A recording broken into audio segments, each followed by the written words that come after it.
আজকে আমাদের গন্তব্য হচ্ছে কার্তিকপুর ব্রিজ হয়ে ময়নটঘাট পর্যন্ত, যা এই এলাকার মিনি কক্সবাজার নামে পরিচিত। ময়নটঘাট ঢাকা জেলার দোহার উপজেলার একটি পর্যটক এলাকা। এখন আমরা আছি চর হোসেনপুর গ্রামের মাঝখান দিয়ে আমরা যাচ্ছি। দেখতে পাচ্ছেন এই হচ্ছে চর হোসেনপুর সরকারি প্রাথমিক বিদ্যালয়। সামনে চর হোসেনপুর বাজার। এই বাজার প্রতিদিন বিকেলে বসে। এই এলাকার লোকজন এখান থেকে তাজা শাক সবজি বাজার করে থাকে। বাজার থেকে প্রায় 200 গজ দূরেই ময়নটঘাট পেয়ে যাব। আজ বিকেলে আমি ও আমার এক ভাই সোহেল সহ ময়নটঘাট ঘুরতে আসছি। আমরা প্রতি শুক্রবার বা অন্য ছুটির দিনে এখানে বেড়াতে আসি। আমার অফিসের শ্রদ্ধেয় বড় ভাইরা মিলন ভাই, নিতু দাদা ও রহিম ভাইদের সাথে আগে প্রায় এখানে ঘুরতে আসতাম। এখন তারা এলাকায় না থাকায় সত্যি আমি অনেক মিস করি।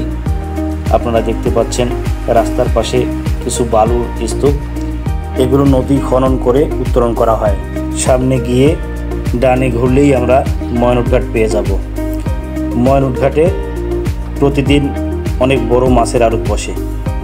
প্রতিদিন সকালে অর্থাৎ ভোর হতে শুরু করে 10টা পর্যন্ত এই মাছের আড়ত বসে। এখানে খুচরা ও পাইকারিভাবে সস্তায় তাজা দেশীয় মাছ ও তাজা ইলিশ মাছ পাওয়া যায়। পদ্মা নদী হতে রাতে মাছ ধরে ভোরে এই আড়তে জেলেরা মাছ নিয়ে আসে এবং বিক্রি করে। আমরা এখন ময়নটঘাটের ভিতরে আছি।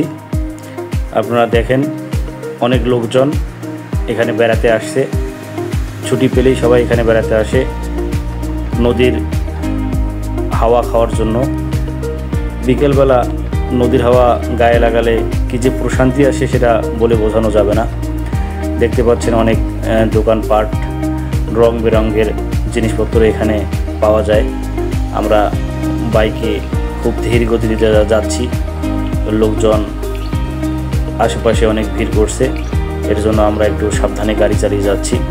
যেহেতু বালুর রাস্তা তাই একটু সাবধানেই গাড়ি চালাইতে হয়। আমরা যেখানে আছি সেটা হচ্ছে ময়নটঘাট অর্থাৎ পদ্মা নদীর এপার, এবং পদ্মা নদীর ওপারে হচ্ছে ফরিদপুর জেলা। এখানে ফরিদপুরের লোকজন ট্রলারে কিংবা স্পিড বোটে এই ময়নটঘাটে বেড়াতে আসে। আপনারা দেখেন নদীর কিনারে অনেক বালুর বস্তা দেওয়া আছে। এগুলো মূলত নদী ভাঙ্গন রোধ করার জন্য দেওয়া হয়ে থাকে। প্রতি বছর নদী ভাঙ্গনে এলাকায় বন্যার সৃষ্টি হয়। লোকজনের ঘর বাড়ি এবং দোকানপাটের অনেক ক্ষয়ক্ষতি হয়ে থাকে। এর জন্য এই ব্যবস্থা করা হয়েছে। আপনারা দেখেন নদীর কিনারে অনেক নৌকা ভেড়ানো। এদের মূলত জীবিকা হচ্ছে মাছ ধরা, অর্থাৎ এরাই জেলে। এরা মাছ ধরে ময়নটঘাটের আড়তে সকালে বিক্রি করে থাকে। আমরা এখন ময়নটঘাটের শেষ প্রান্ত থেকে ফিরে এসে আমরা বাসার অভিমুখে রওনা দিছি। আপনারা দেখেন এখানে কিন্তু শিশুদের জন্য বিনোদনের ব্যবস্থা আছে।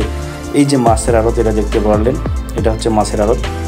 এই হচ্ছে আসিয়া খালার ঝাল সিঙ্গারার দোকান। এখানে অনেক সুস্বাদু ঝাল সিঙ্গারা পাওয়া যায় মাত্র 5 টাকায়। এখানে সিরিয়াল পাওয়া খুব কঠিন। আপনারা দেখেন কত ছেলেমেয়েরা সিরিয়ালের জন্য দাঁড়িয়ে আছে। বিশেষ করে ছুটির দিনে অনেক লোকের ভিড় হয়।